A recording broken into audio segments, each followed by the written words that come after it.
అందరికీ నమస్కారం. నా పేరు శివరాయ్, మా భర్త పేరు రాఘవేంద్ర. అని మాచాపురం గ్రామం, నల్గొండ మండలం, కర్నూలు జిల్లా. మారి సంవత్సరాలు జిఆర్సి పెట్టించడం జరిగినది. మేము ఘనజీవామృతం తయారు చేసినాం.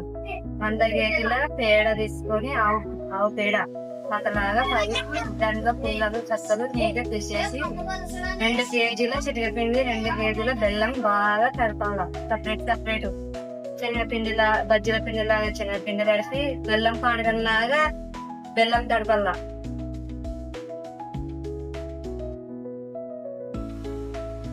తర్వాత గుప్పెడంతా టమాటా తీసుకొని దాన్ని సపరేట్ కలిపి పతలా ఉన్న పేడ మీద చినకరించి బాగా మనం రొట్టెకి ఎలా తీసుకుంటామో అంతా తిప్పి మళ్ళీ ముద్ద అంతా కలిపేసి నీట్ గా ముద్ద తీసుకొని దాన్ని బాగా కొద్దిగా రౌండ్ చేసి పట్ట మీద నీడగా మాత్రమే ఆరబెట్టాలి. ఎండకి ఆరబెట్టకూడదు. అందరికీ నమస్కారం.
చేసిన ఘనజీవామృతం వారం రోజులు నీడకి ఆరబెట్టాల.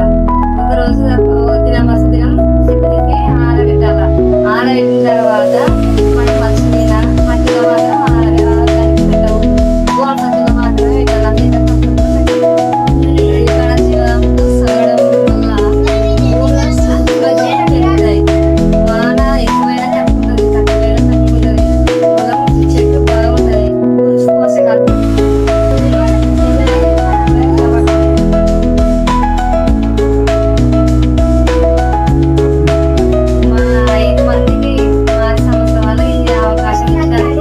ధన్యవాదాలు.